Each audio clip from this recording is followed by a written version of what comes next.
Hello friends, आज आम kitchen रे स्वादिष्ट पाटिरू पानी बाहरिला परी पूरी सह आलू तरकारी बनैबा। जेते घरे खाइले भी होटेल रो स्वाद खोजी थाउ, किंतु आजिर यही पूरी गुड़िक बेलून परी फुली थाए। ताहा सह टेस्टी टेस्टी आलू तरकारी ब्रेकफास्ट हो, लंच रे हो, डिनर रे मध्य करि परिबे। आजिर वीडियो को संपूर्ण देखंतु। वीडियो भल लागिले प्लीज लाइक करंतु, शेयर करंतु। चैनल रे जदि नुआ अछंती तेबे निश्चित सब्सक्राइब करिनियंतु। नमस्कार, कवितास ओडिया किचन को अनेक अनेक स्वागत। एठी मु प्रथमे आलू तरकारी बनेबी। देखि नियंतु, मु एठी प्रथमे पैन गरम करि नैची।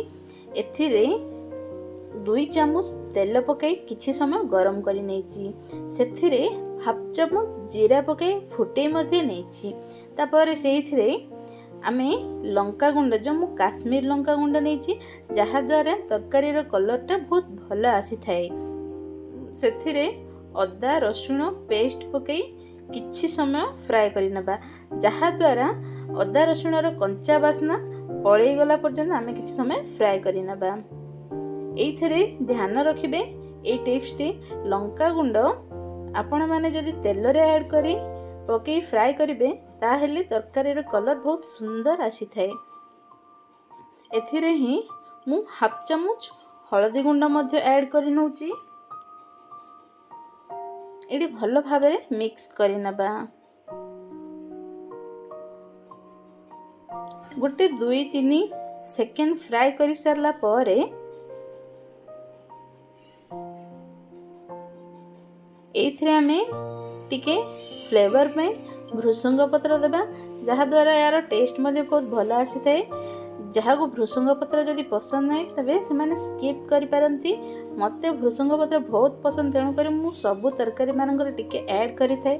ता द्वारा भल बासना संगे तरकारी टिके टेस्ट मध्ये भल लागि थाए। तापर एथिरे मु आगुरु बॉईल करि रखिथिली 3 रु 4 टी आलू भल भाबरे हाथ रे मैश करि पकेइ नउची।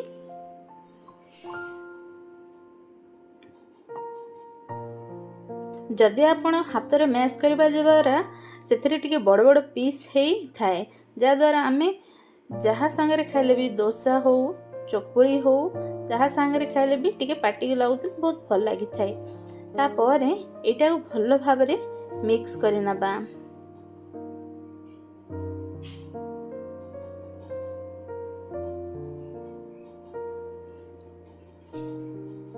गोटे 2 मिनट याकु मध्य आलू को टिके भल भाबरे कसी सारिला परे एथिरे मु गोटे कप पानी ऐड करि नउची।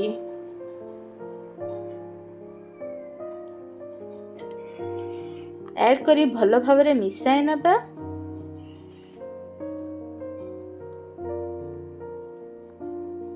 मिसाई सारिला परे याकु मध्य गोटे 2 मिनट कवर करि नबा।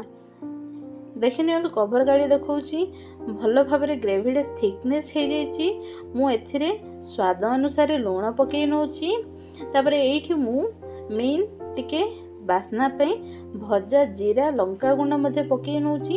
यार टेस्ट बहुत भल आसी थाए। धनिया गुंड हाफ चामच पकाई भल भाबरे मिक्स करि नबा, जा द्वारा मसलाडा आलू संगे भल भाबरे मिक्स हे जिवो। आमु जेमती बाहर खाइला परी टेस्ट मध्ये लागिवो। भल भाबरे मिक्स करि सारला परे एठी आलूडा टिके ग्रेवी बेसी नै थाए, तेणु करी मु एठी पूरी पई आमे ए तरकारीटा तयारी करछि। टिके जूसी थिले तार बहुत भल लागि थाए, तेणु करी मु एठी 1.5 कप पानी पकाई गोटे 2 मिनट बॉईल करि नबा।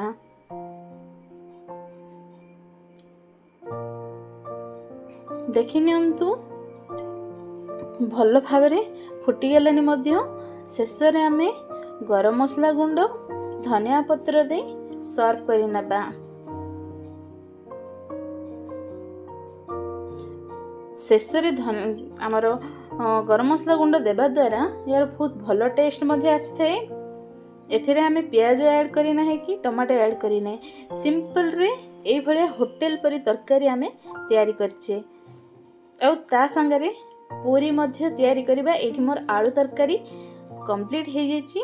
चलंतु आरंभ करिबा पूरी।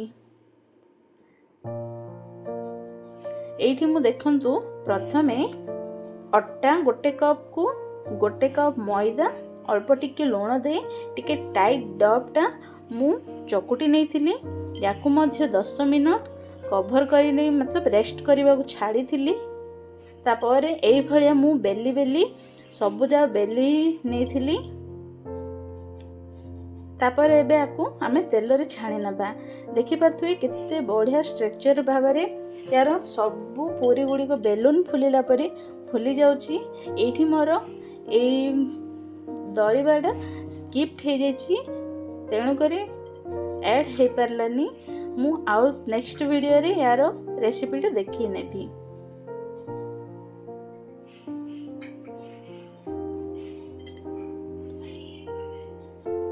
देखि पारथे केते बढ़िया कलर संगे केते बढ़िया ये मध्य आछि बेलून फुलला परी माने आमे होटल रे जो भलिया खाए सेम से भलिया आमे तयारी करछि। मु प्रत्येक पूरी पकई नउछि देखि पारथे सब पूरी गुडी को सेम से भलिया ही सब फुलिबो।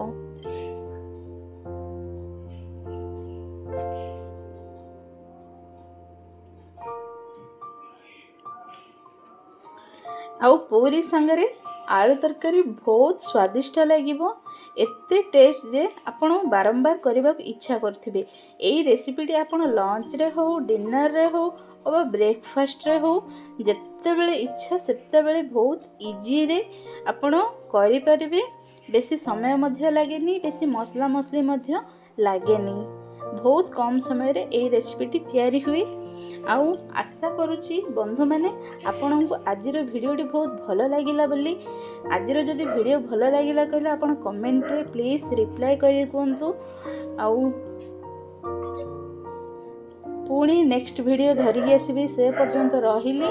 नमस्कार बाय जय जगन्नाथ।